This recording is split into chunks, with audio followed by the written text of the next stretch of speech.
देखो जी हमारे पास ना कोई भी साइक्लिक ग्रुप दे रखा है जिसका ऑर्डर ना 12 है और हमें ऑटोमॉर्फिज्म ऑफ जी का ऑर्डर निकालना है। अब मेरे पास एक रिजल्ट होता था थ्योरम में, इससे पीछे वाली थ्योरम की थी, अगर जी कोई भी साइक्लिक ग्रुप है ना बच्चा और ऑर्डर एन का है तो उसके पास जो ऑटोमॉर्फिज्म होगी ना, जो भी जी ग्रुप की ऑटोमॉर्फिज्म बनाएंगी उसका ऑर्डर ना फाई ऑफ एन होता है। ठीक है, फाई एन का हमें पता है, फाई क्या हमारा आइलर फंक्शन है। आइलर फंक्शन हमें पता है कि जैसे मान लो हमें 5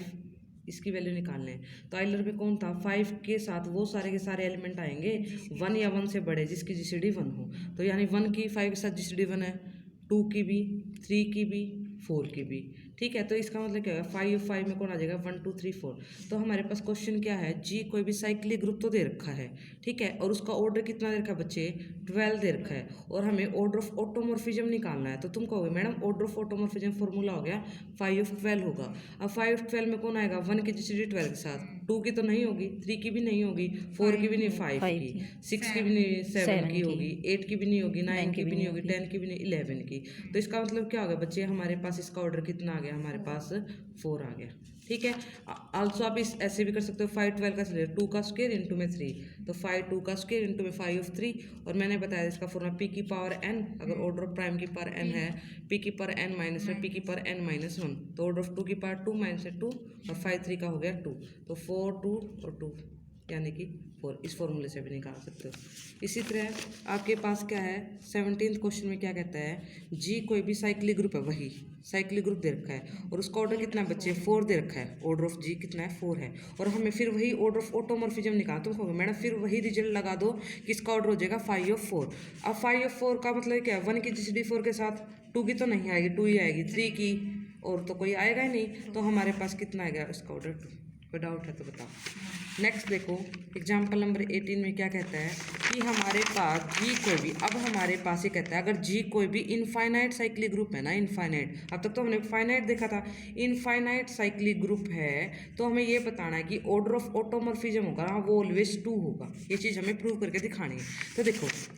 मैं मान के चल पड़ी, जी कोई भी साइक्लिक ग्रुप है और साइक्लिक ग्रुप का पता है हमें, वो उसका कोई ना कोई जनरेटर होगा और हमें ऑर्डर ऑफ ऑटोमॉर्फिज्म निकालना है। तो अगर मैं इसका कोई भी एलिमेंट निकालूँ और उसका कोई भी आर्बिट्रेरी एलिमेंट निकालूँ और उसका ऑर्डर निकाल दो, मेरे पास इसका ऑर्डर आ जाएगा। तो मैंने टी कोई भी ऑटोमॉर्फिज्म जी का आर्बिट्रेरी एलिमेंट ले लिया, क्योंकि ऑटोमॉर्फिज्म जी है क्या, ये सारी मैपिंग तो है इसके अंदर जी से लेके जी तक की, तो मैंने टी कोई भी एक मैपिंग ले ली इसमें से। अब देखो टी ऑटोमॉर्फिज्म में से है तो वो ऑन टू भी होगा, वो 1 1 भी होगा, वो होमोमॉर्फिज्म बाय डेफिनेशन ऑटोमॉर्फिज्म। अब मैं कह रही हूँ कि टी कोई भी मैपिंग है जी से जी तक, तो अगर मैं इसका कोई भी एलिमेंट लूँ यहाँ से, तो तुम कहोगे मैडम कि यहाँ पे तो एलिमेंट जब एग्जिस्ट करेगा जब यहाँ पे इसके कोर्सपोंडिंग कोई एलिमेंट रहा हो, उसके ऊपर टी लगाए तभी एग्जिस्ट करेगा। अब मैं क्यों कह रही हूँ, क्योंकि टी मेरा ऑन टू मैप है। ऑन टू मैपिंग ये कहती है कि को डोमेन के हर एक एलिमेंट के लिए प्री इमेज एग्जिस्ट करती है। तो अगर आप एक्स जी का को डोमेन का ले रहे हो तो तुम कहोगे कि मैडम वाई पक्का जी डोमेन में एग्जिस्ट करता होगा, such that T Y equal to X आता होगा।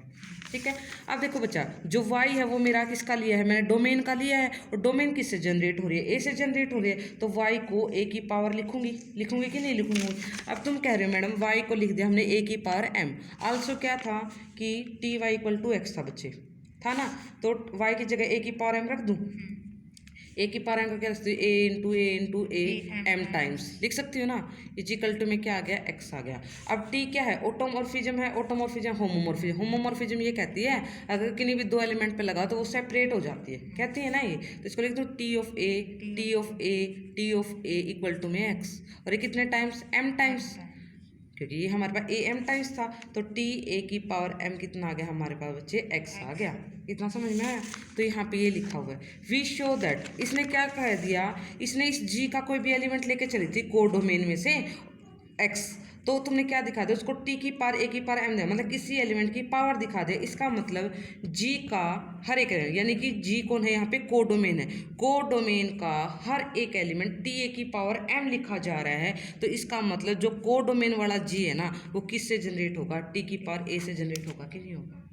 आगे समझ में। तब देखो बट ओनली जनरेटर, लेकिन हमने पीछे एक थ्योरम करी थी, अगर जी कोई भी साइक्लिक ग्रुप है ना तो उसके जो जनरेटर होते हैं ना, जो जनरेटर होते हैं या तो वो ए होता है या ए इनवर्स होता है। अगर ए से जनरेट हो, अगर मैं कह दूं जी मेरा इनफाइनाइट साइक्लिक ग्रुप है जो एक्स से जनरेटर है, तो जी का जनरेटर क्या होगा, या तो एक्स होगा या फिर एक्स इनवर्स होगा। तो तुम कहोगे मैडम जो आपने जनरेटर दिखाया है ना वो जनरेटर या तो ए हो सकता है या फिर ए इनवर्स होगा, क्योंकि इनफाइनाइट साइक्लिक ग्रुप के लिए डेफिनेशन होती है, थ्योरम होती है। वी शो दैट, इसका मतलब क्या होगा, जो हमने टी लिया था ऑटोमॉर्फिज्म उसकी दो चॉइसेज हैं। क्या क्या चॉइस है, या तो वो ए हो सकता है या फिर वो ए इनवर्स हो सकता है। इसका मतलब जो ऑर्डर हो गया ऑटोमॉर्फिज्म का, क्योंकि टी तो आर्बिट्रेरी था, या तो 2 होगा या 2 से लेस होगा।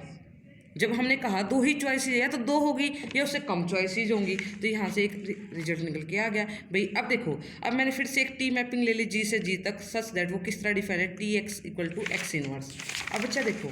जब मैं कह रही हूँ obviously T belongs to automorphism, हमने पता है हम लेके चले थे, और एक्स जी का कोई भी आर्बिट्रेरी एलिमेंट है। अब मैंने कहा अगर मान लो टी तुम्हारी ऑटोमॉर्फिज्म है तो आइडेंटिटी भी तो ऑटोमॉर्फिज्म होती है। तो अगर टी आइडेंटिटी के इक्वल हो गया, आइडेंटिटी मैपिंग के इक्वल हो गया, और हमने पढ़ा था आइडेंटिटी मैपिंग हर एलिमेंट को उसी जगह पे मैप करवाती है,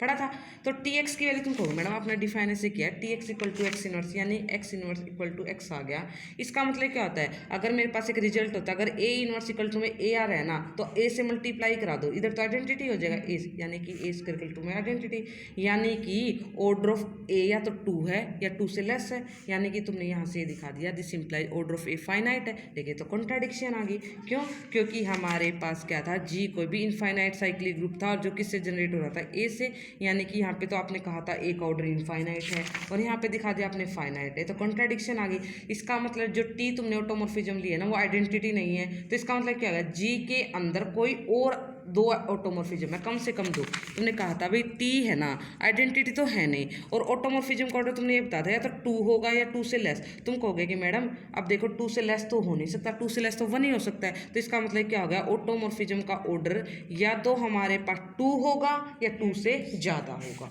तो इसका मतलब यहाँ से आ गया, यहाँ से तो ग्रेटर की आ गई और यहाँ से किसकी आ गई, लेस की, और दोनों से क्या आ गई, इक्वेलिटी होल्ड कर गई। तो हमने दिखा दिया जी कोई भी अगर इनफाइनाइट साइक्लिक ग्रुप है तो ऑटोमॉर्फिज्म का ऑर्डर कितना होता है, 2।